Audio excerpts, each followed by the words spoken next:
আসসালামু আলাইকুম, সবাইকে শুভেচ্ছা জানিয়ে শুরু করছি একটা ভিডিও।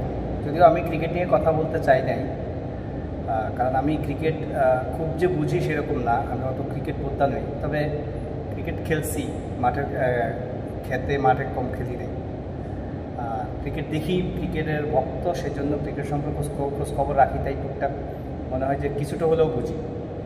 তো বাংলাদেশের প্রথম টি-20, সেকেন্ড টি-20 নিয়ে কথা বলতে চাইছিলাম, গতকালের ব্যস্ততার কারণে হয় নাই, তো সেজন্য আজকে বলতেছি। প্রথম ম্যাচে আমার কাছে যেটা মনে হয়েছে, বোলিং করানোটা বাংলাদেশের একটু মিস্টেক ছিল। যেমন লাস্ট ওভার মুস্তাফিজকে দিয়ে করানো দরকার ছিল প্রথমে টি-20 ম্যাচে, সেখানে লাস্ট ওভার করাইছে তানজিম সাকিবকে দিয়ে, সে 22 রান দেয়, 3টা ছক্কা খায় এবং সে 22 রান দেয় এবং সেই ম্যাচে 16 রানে হারিয়ে ওঠা। তো এই ক্ষেত্রে মুস্তাফিজ লাস্ট ওভার করলে 22 রান অন্তত দিত না কনফার্ম। আর দ্বিতীয় ম্যাচে জাকিরের ব্যাটে বলই লাগে না, জিতা ম্যাচ হেরে গেল। মানে খালি পিটা, এত পিটা কিন্তু বল লাগে না, বল খালি লেগে টাইনে মারবার চেষ্টা করে। আর সুইংগাম তো তার নামের পাশে আছেই। আসলে সুইংগাম সে শুধু একা খায় না, আমি দেখছি প্রত্যেকটা বাংলাদেশি প্লেয়ারের মুখে ছাগলের মতো সুইংগাম চাবায়, আর বাইরের দেশে অন্য কোনো প্লেয়ারকে এত বেশি সুইংগাম চাবাইতে দেখা যায় না। এরা ভালো করে সুইংগামটাই চাবাইতে পারে আমি মনে করি। আর সবাই খেলা শেষে হেরে এসে সংবাদ সম্মেলনে বলে, যদি আমি শেষ পর্যন্ত থাকতে পারতাম, খেলাটা শেষ করে আসতে পারতাম, তাহলে হয়তো রেজাল্ট ভালো হতো, আমরা জিততে পারতাম। তোরা মানা করছে কি, তুই দৌড়ে উপরে আইভরসকে আউট হয়ে তুই শেষ করস না, শেষ না করে তুই আইভরসেস করে আবার করছে আমি যদি শেষ করে আসতে পারতাম। হ্যাঁ, মাঝে মাঝে তোরা আউট হয়ে মাঠে যখন ফিরে আসস, মন চায় যে গ্যালারির দিকে প্যাভিলিয়নে যেন আসতে না পারস, ব্যাট দিয়ে বাইরে মাঠের মধ্যে বাইরে মেরে ফেলার দরকার। সালার কথা না, আওকাত বলে একটা কথা আছে বাংলাদেশ ক্রিকেটে, সবসময় অপোজিশন দল যা করে তার থেকে 15-16 রান, 17 রান, 20 রান কম করে হারে। আর বাংলাদেশ যদি আগে ব্যাটিং করে হাইয়েস্ট 140, 47, 45, 35 এরকম স্কোর।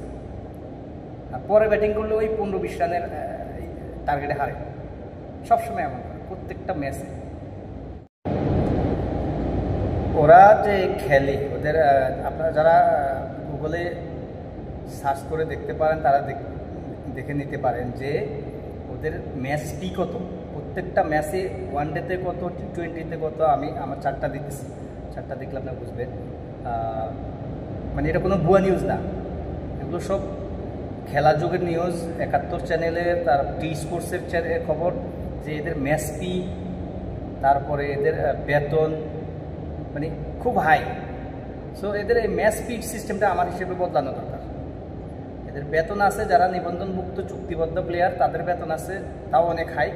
আর খেলা থাক আর না থাক এই বেতন তারা পাবে, কিন্তু প্রত্যেকটা খেলার জন্য আলাদা ম্যাচ ফি পাবে।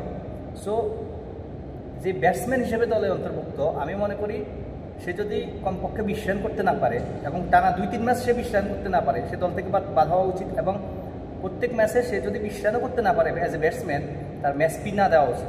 সে বেতন পাবে, বেতন মান্থলি পাবে, ম্যাচ ফি না দেওয়া উচিত। এবং বোলার হিসেবে যদি একটা উইকেট অন্তত না পায়, শুধু মাইর খায়, রান দেয়, খালি বোলিং করে, কোনো উইকেট পায় না, তাহলে সে কী কন্ট্রিবিউট করলো? এই জন্য তার বোলার হিসেবেও মিনিমাম একটা উইকেট পাইতে হবে, তাইলে তাদেরকে ম্যাচ ফি দেওয়া উচিত। আর নাহলে শুধু বেতনের উপর থাকবে, কোনো ধরনের ম্যাচ ফি হবে না, এরকম নিয়ম করা উচিত ওদের। এরকম সিস্টেম যদি করে দেওয়া হয়, তাহলে আমার ধারণা বিভিন্ন ক্লাব থেকে, বিভিন্ন একাডেমি থেকে যারা এখনও উঠতে পারতেছে না, খেলে যাইতেছে, বিভিন্ন লিগে খেলে যাইতেছে, এই ধরনের প্লেয়ার উঠে আসার সম্ভাবনা থাকে। কারণ এরা যখন 20 রানও করতে পারবে না, একটা উইকেটও পাবে না, এদেরকে চান্স দিয়ে বাদ দেওয়া উচিত। এবং পরবর্তীতে অন্যান্য প্লেয়াররা একটা সাহস নিয়ে আসবে যে না, আমি পারবো, আমি 20-এর বেশি করব, আমি ভালো রেজাল্ট করব, আমি ভালো বোলিং করব। বা 50-এর বেশি করলে আলাদা পুরস্কারের ব্যবস্থা করা উচিত, সেঞ্চুরির বেশি করলে আলাদা পুরস্কারের ব্যবস্থা করা উচিত। এই ধরনের সিস্টেম, কিছুটা সিস্টেমে নিয়ে আসা উচিত আমার মনে হয়। অ্যাটলিস্ট 20 রানের নিচে করলে ম্যাচ ফি নেই, শুধু বেতন পাবে, উইকেট একটাও না পালে কোনো ম্যাচ ফি নেই, এরকম করা উচিত। এরা যদি কয় যে আমরা খেলবো না, হাজার হাজার প্লেয়ার খারাপ হয়ে যাবে খেলার লাগে, ঠিক আছে? আমি জানি না এগুলো কেন করে না।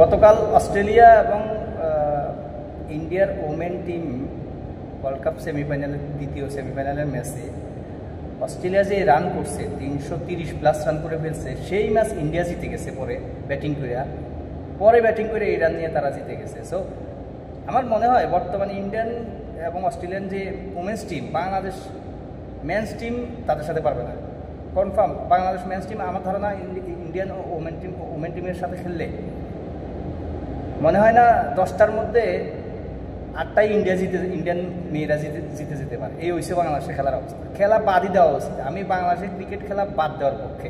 খামাখা এত টাকা লস করার দরকার নেই এই গাদাগুলোর পিছনে, বরং এই টাকাগুলো অন্যান্য ক্রীড়াঙ্গনে খরচ করা উচিত, অন্যান্য খেলাগুলোকে উপরে তোলা উচিত। আর না, আরেকটা কাজ করা যায়, যেটা আমার মাথায় আইডিয়া আসছে, যেটা আমার আইডিয়া, যে ফুটবলে যেমন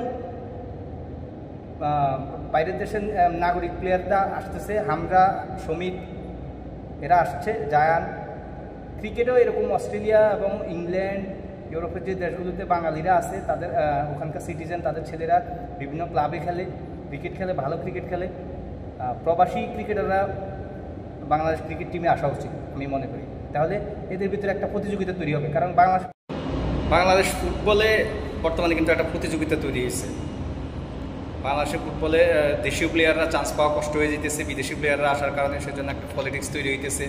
বিদেশি প্লেয়াররা যদি এভাবে আসতে থাকে, দেশীয় প্লেয়াররা চান্স পাবে না, দেশীয় প্লেয়ারদের ভিতরে একটা এখন এই জিনিসটা একটা কাজ করবে, দেশীয় প্লেয়াররা আরও ভালো খেলার চেষ্টা করবে। সো আমি মনে করি ক্রিকেটেও এই জিনিসটা করা উচিত। করলে দেশীয় প্লেয়াররা যখন দেখবে যে না, বাইরের দেশের সিটিজেন প্লেয়াররা বাংলাদেশে এসে ক্রিকেটে খেলা শুরু করছে, তখন এদের ভিতরেও তখন তো অনেক নড়বে। এখন এদেরকে তো খামারের মধ্যে কতগুলো ছাগল ফালার মতো ছাগল ফালতেছে, খালি বেতন দিতেছে, খাওয়াইতেছে, এদের দিয়ে কিছু হবে না। আর না হয় ক্রিকেট বাদ দেওয়া উচিত আমি মনে করি। সবাই ভালো থাকবেন, আল্লাহ হাফেজ।